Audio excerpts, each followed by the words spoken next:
making peace, oseh shalom, and creating evil, uvore ra. I, the Lord, ani Adonai, do all of these, oseh ko'ele, right? So the idea is there's one God, and he necessarily must be responsible for everything, because who else is there?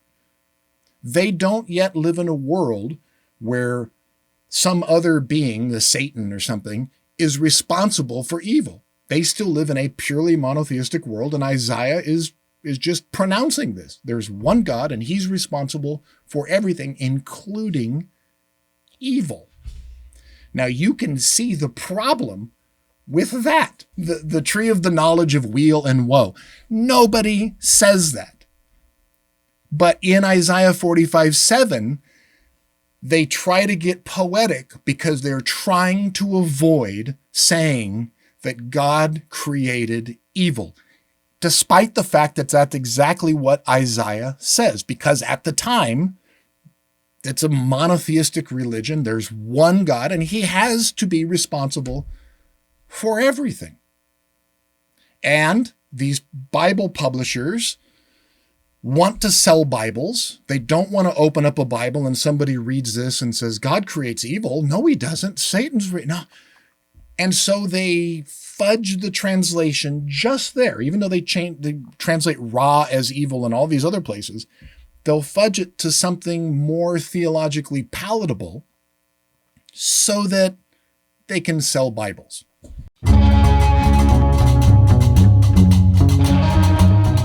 Hey, welcome back. I'm Dr. Bob Cargill. And I'm Jordan Jones. And this is the Tower of Bible podcast here at Bible and Archaeology. And today we wanted to do something a little bit different. We wanted to answer some questions that we're getting from some of our viewers.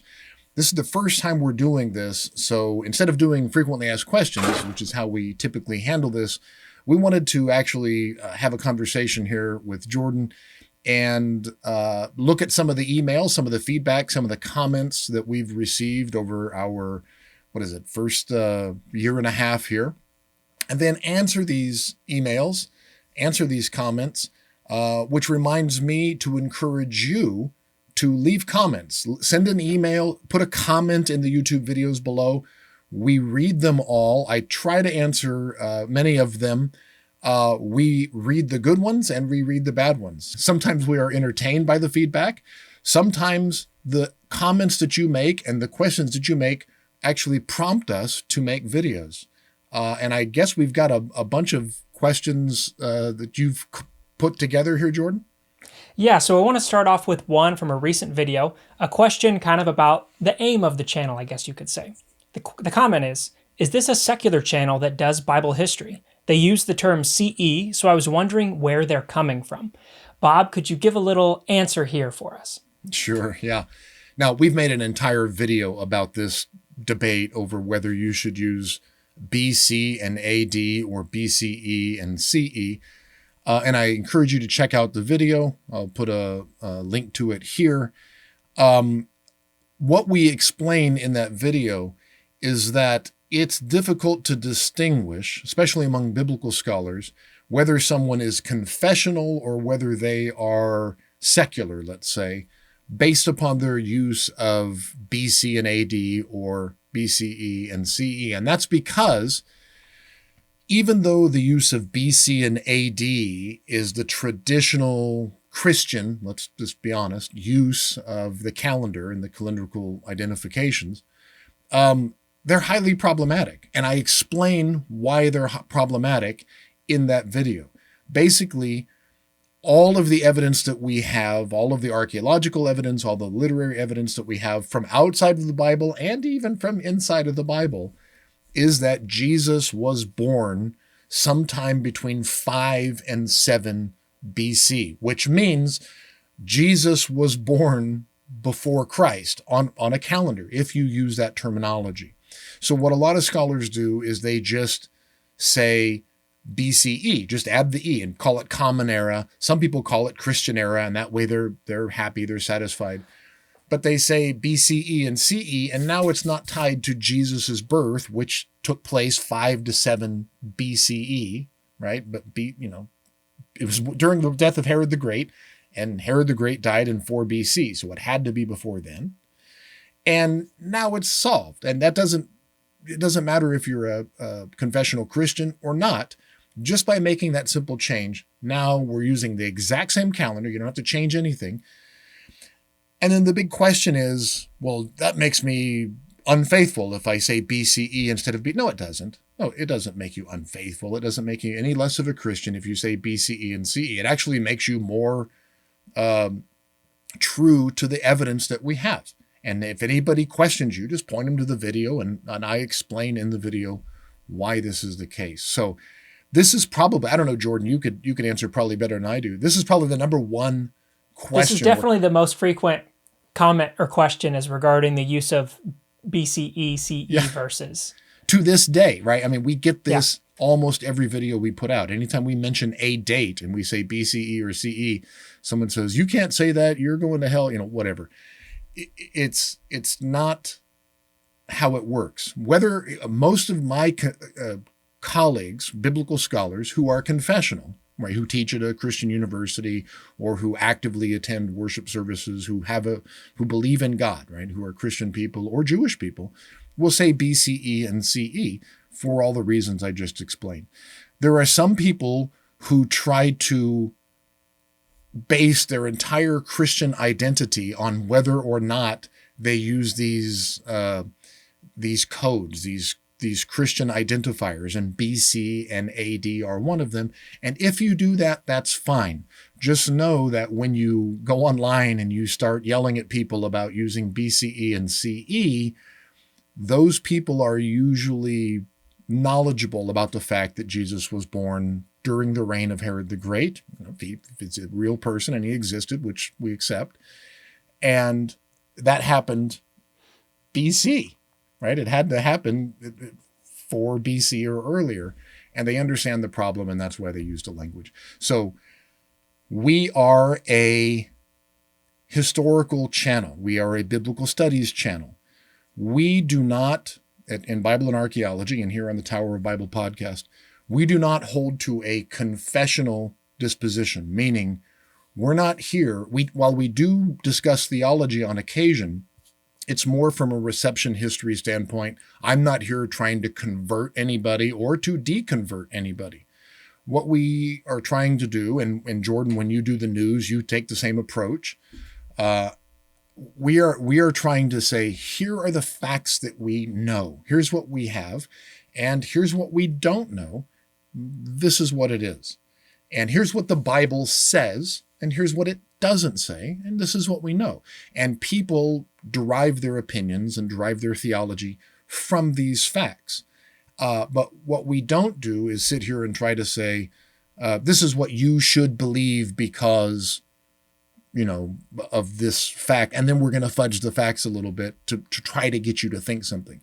On this channel, we try to make the same promise that I make to every one of the classes that I teach. I will never try to make you believe anything. We're just trying to provide facts about the Bible and about archaeology, about the ancient languages, and then you get to do with those what you want. Second question is in a similar vein related to dates and beliefs here. It came from our paleontology video. And a part of the reason why I had made that paleontology video is I don't know if you remember this Dr. Pepper commercial where they were showing a paleontologist and they were referencing archaeologists because there's a common confusion there. So we did a video on paleontology. What is it and what do they do? And we got a comment there as well of, I take this as an old Earth creation channel because we had referenced paleontology. You want to add your 2 cents in here too? Yeah, okay, so good. That was a good video. Paleontology is not archaeology. They're 2 different things. We don't do dinosaurs here. Right. I'm fascinated by dinosaurs. But they're wonderful. Yeah, they're great. They're great. And I love them. Humans never rode on the backs of dinosaurs. They're off by, I don't know, millions of years. But we missed our chance. We didn't get that opportunity. But we are not an old Earth creation channel. The Earth is very, very old. Science tells us this, but this isn't a creationist channel. If you've seen me talk about the video Genesis 1 versus Genesis 2, I think we did it as a video where we discussed which came first, Mm-hmm. Adam or the animals. What did God create first? This was a frequently asked question video. And in Genesis chapter 1, God creates all of these animals, and then the highlight of his creation, he creates man and woman together at the same time. He created them after he creates all the animals. And then you flip forward a few verses, chapter 2, and it starts over. It tells this new story. It is absolutely not a microcosm of the day he created. No, it's not, because that's not the way the story to read the Hebrew. It's starting over, and it says, before there was anything, before there was, the dew, it was just dew, there was no rain, he creates man, and man alone, and makes him out of the dust, right? And he creates man, and then man's bored, and it's not good for him to be alone, so then God creates all the animals, and then they're all boring, and they're not a good, accompaniment for him, and then he takes the rib and makes Eve.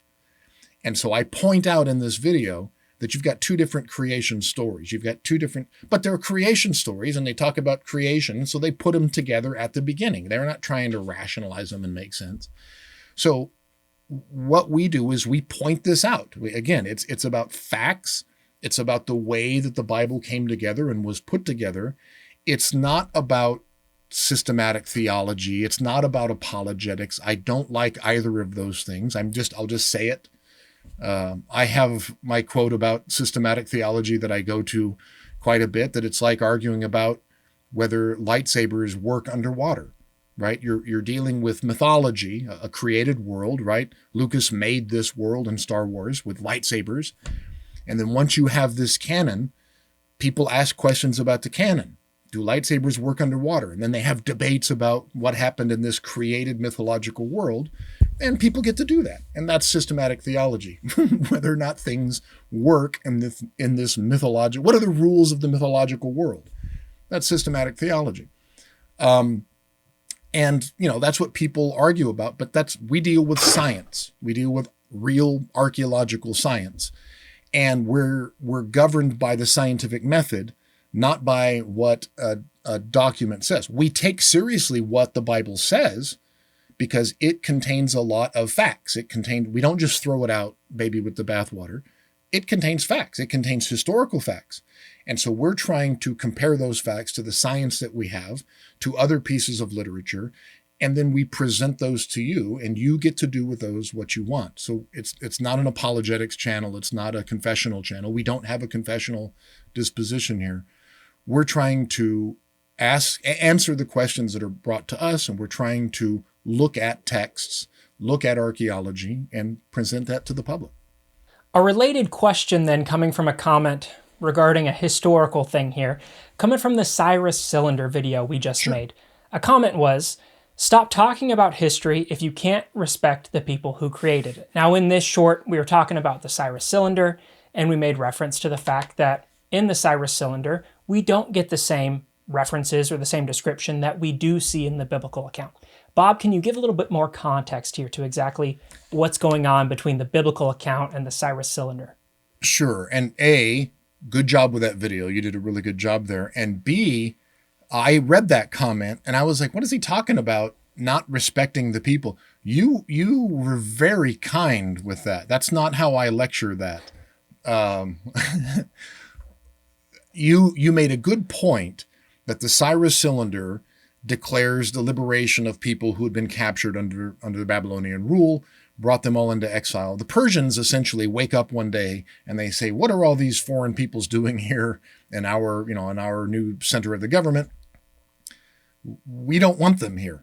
Basically, you guys can all go home. They understood, because the Persians had a different way of governing, and it was a very effective way of governing. If we grant these guys liberation, and I put that word in air quotes, if they think that we're liberating them, then there'll be a tendency for them to, obey us a little better. And they'll blame the previous guys, the Babylonians, for all of their troubles. And so the Persians decided, let's send these guys home. They don't belong here, right? They were exiles that were brought here. The interesting thing was that a lot of them didn't want to leave. Right. A lot of the Jews that had gone to Babylon didn't want to go home. And so they actually said, here, take some money, go back and rebuild your temple. And so they go back and they rebuild the temple. And when you look at the Cyrus Cylinder, and you pointed this out, there's no reference to Jerusalem and rebuilding the temple like you have in Ezra. What you didn't point out is that there is a reference to a deity. There is. But the reference to the deity is to Marduk, right? It's right. He's saying, and this was a very diplomatic decision, that's not the Persian god. The Persian king is basically saying it's the Babylonian god, Marduk, right?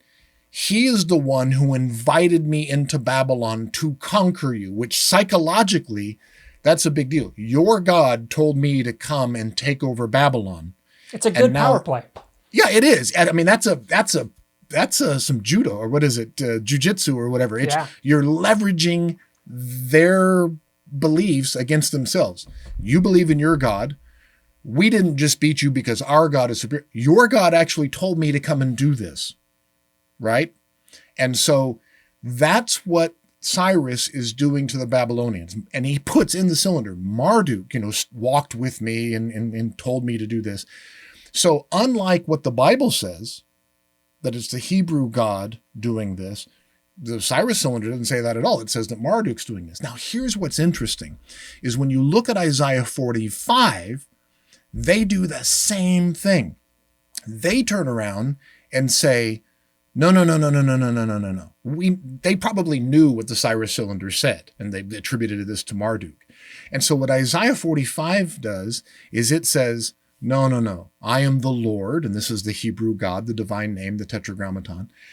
And I am doing this, by the way, calls Cyrus a Messiah, the Messiah, right? My Messiah.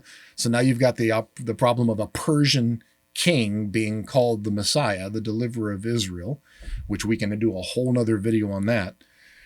But he goes, this is my deliverer, my Messiah, and you're doing this even though you don't know me.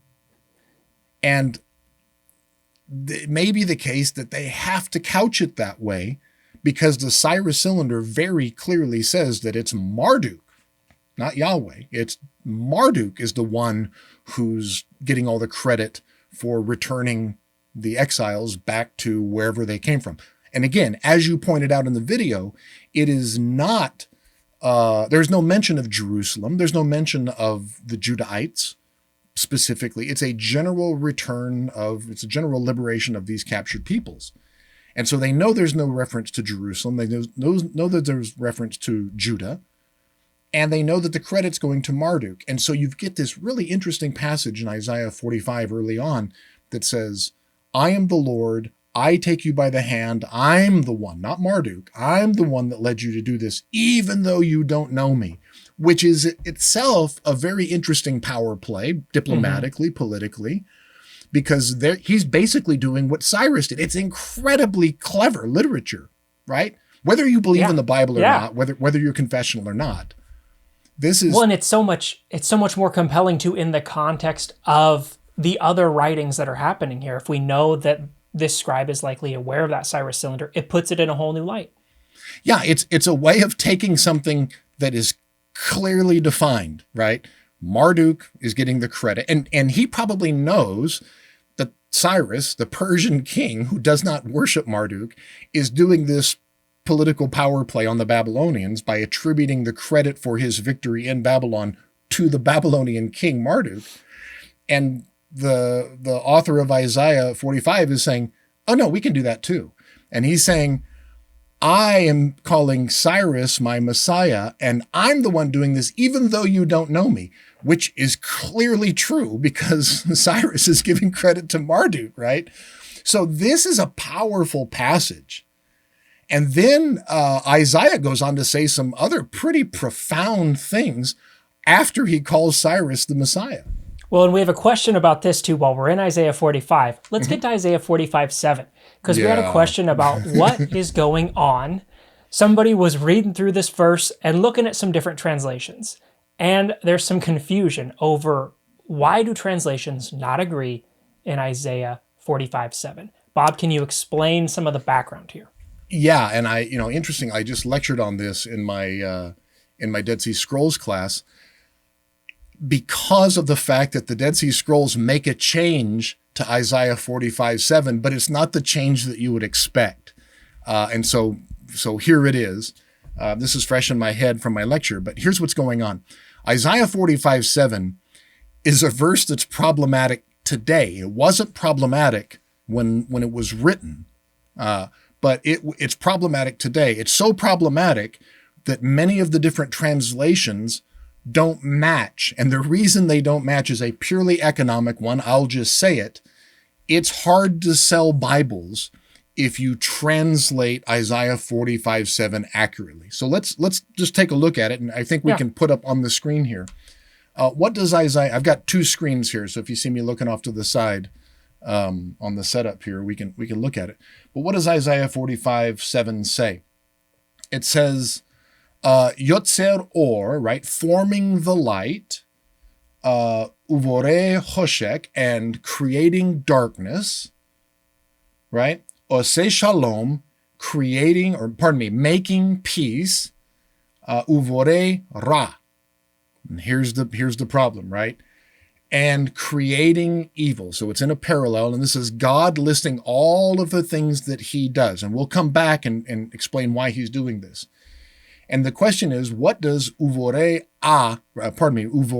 ra mean? And it means what it always means. Ra is a pretty simple, it's one of the first words that you learn when you learn Hebrew. Ra means evil. It means evil. It always means evil, right? Mm-hmm. And then you get Ani Adonai, I am the Lord, right? Or I the Lord. Ose ko'elle, I the Lord do all of these things. That's what it says, right? Isaiah is making a purely monotheistic claim. Isaiah, like any good person involved in Israelite religion, is a monotheist. There is one God and one God alone. That's right. That's Hero Israel, right? Adonai Eloheinu, the Lord is our God. Adonai Echad, the Lord alone. Christians like to say the Lord is one, but this is Adonai Echad, right? There is one God. There are no other gods. This is a monotheistic claim.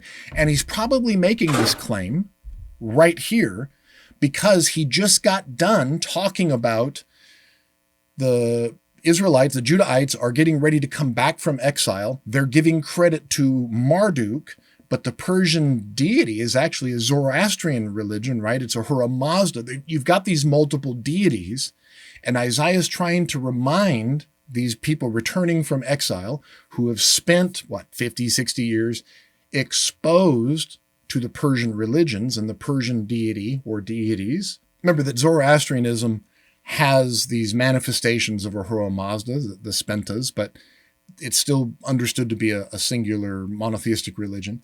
Isaiah's coming in and saying there is one God. Remember, we only have one God. We don't do multiple deities. So this is a purely monotheistic claim. And that's what he's saying here. If you go back a couple of verses, look at Isaiah 45:5. Look at verse 5. So he says all this stuff about Cyrus. He calls him the Messiah. Again, we'll do a separate video on this. How can a Persian king be the Jewish Messiah? But that's what he does, what it says. And then he says, I'm doing this even though you don't know me. Probably a very clever political play on what Cyrus is doing in the Cyrus Cylinder. And then look at verse 45:5. Ani Adonai, I am the Lord. V'ein od, there is none besides me. Very clear monotheistic claim, right? Zulati, right? Besides me, en Elohim. Zulati, en Elohim. Besides me, there is no God. Meaning, he's doubling down on this. There is no God besides me. Look at 45:6. So that they might know that from the rising of the sun, and then he's going to start listing all of these things that God and only God is responsible for. And then look at the end of 45:6. Ki ephes biladai, right? That there are none besides me.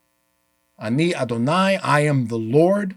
Ve'en od, there is no other. So he repeats this and doubles down on it again. This is a monotheistic claim. He's listing all of these things that only God is responsible for. And then, that's the context of the verse. And then we get to 45:7. Forming the light, he's using participles here. Forming the light, yotzer or, and creating darkness, uvore choshek, making peace, oseh shalom, and creating evil, uvore ra. I, the Lord, ani Adonai, do all of these, oseh ko'ele, right? So the idea is there's one God and he necessarily must be responsible for everything, because who else is there? They don't yet live in a world where some other being, the Satan or something, is responsible for evil. They still live in a purely monotheistic world, and Isaiah is just pronouncing this. There's one God and he's responsible for everything, including evil.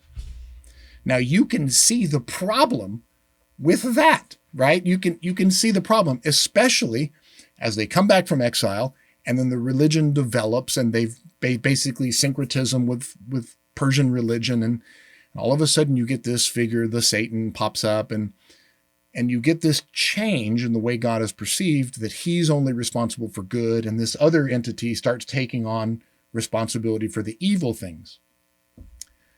Once you have that, in the Second Temple period, let's say the late Second Temple period, there becomes this belief, this understanding that God is only responsible for the good, and that this other being, Satan, that grows, that develops in Judaism, he's responsible for the bad stuff.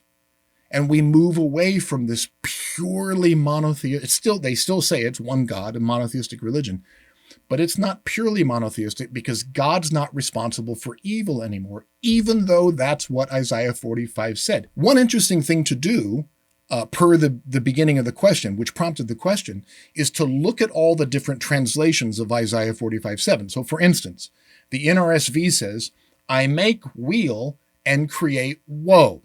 It's very poetic. Yeah. I mean, the words here are shalom and ra. And yet they turn it into weal and woe. Whereas the NIV says, I bring prosperity and create disaster. Trying to stay closer. Hedging. Not the NET, not the there. New English says, the one who brings peace, great, you got shalom, right? And creates calamity. That's not what it says. You know who gets it right? The King James Version. I make peace and create evil. That's what Isaiah 45:7 says. So why don't all of these other Bible translations translate it the way that it's supposed to be translated? Why don't these other Bible translations say, I create peace or I make peace and create evil? They want to sell Bibles. And the truth is that since Isaiah wrote this, during the exile, down through the Second Temple period and then through modern times today, Satan came into play. Satan came into being, and he took the responsibility for all the bad stuff. And so most people don't believe that God is responsible for evil, even though that's exactly what Isaiah says in Isaiah 45:7. So if you're a Bible translator, you know how to translate the word ra. These same translations, by the way, if you go over and if you look at, let's say, for instance, Proverbs 15:3. So you go over and look at Proverbs 15:3.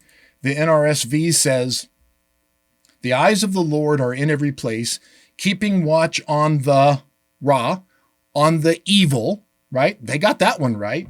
NIV, they say wicked, but the NASB says, New American Standard says, watching evil and the good. King James, evil and the good. Jewish Publication Society, evil and the good. They know how to translate this. They know, oh, by the way, what's the most famous example of this? Genesis 2:9. Tree. The tree. God plants a garden, and it's this etz of da'at, right? The etz hada'at tov v'ra, the tree of the knowledge of good and calamity. No, nobody says that. The tree of knowledge of good and weal. What was it? Woe, weal and woe. Yeah, no. weal. The tree of weal. The tree. Yeah, the tree of the tree of the knowledge of weal and woe. Nobody says that. But in Isaiah 45:7, they try to get poetic because they're trying to avoid saying that God created evil, despite the fact that that's exactly what Isaiah says, because at the time, it's a monotheistic religion. There's one God, and he has to be responsible for everything. And these Bible publishers want to sell Bibles. They don't want to open up a Bible and somebody reads this and says, God creates evil. No, he doesn't. Satan's no. And so they fudge the translation just there, even though they translate Ra as evil in all these other places. They'll fudge it to something more theologically palatable so that they can sell Bibles. And that's what's going on. That's what's going on in Isaiah 45:7. Now, here's why it's fun. When we discovered the Dead Sea Scrolls and we got the Great Isaiah Scroll, this is 1Q ISA A, the big scroll. There you have the same text, and they changed the word. They actually went in and physically changed one of the words. And I would expect them to change Ra to something else. God can't be, it's late Second Temple, right? God can't change evil. But that's not what they do. They changed the word shalom. They changed the word shalom to tov. So if you go read the Dead Sea Scrolls, it says, and I create tov v'ra. So they had no problem with God creating evil, but they wanted it to match good and evil, like the tree of knowledge of good and evil. So they make the word shalom into tov, and now you've got, maybe that's because they're more into dualism, right? It's Qumran, and they're into this eschatological dualism, whatever. But what I always find interesting is that at Qumran, they don't change the word you expect them to change. They change the word shalom to tov. Well, that's great. Thank you so much, Bob. I appreciate your insight, and I'm sure the viewers will as well. If you have more questions, please be sure to leave them in the comments. We'll address whatever we can. And as Bob had already said, it can lead to new videos as well. So whatever you have a question about, put it down in the comments for us. Oh, I'm sure we're going to get some questions about about God creating evil. And again, the point of this channel, the point of these videos is not to do theology. I'm not interested in the theology. I'm interested in telling you what the text says and explaining why I think it changed over time and why the reception history changed. So I'm guessing we're going to get a few comments from this one. That's just all right. That's all right by me. You're going to have to deal with it, but okay. Well, that's all the comments I have here today, Bob. Well, I appreciate you bringing these questions. And again, if you have questions or comments about this video or anything else, if you have a suggestion for a video, leave it in the comments below. Send us an email. But for Jordan and myself and everyone here at Bible and Archaeology and the Tower of Bible podcast, we're wishing you everything the best.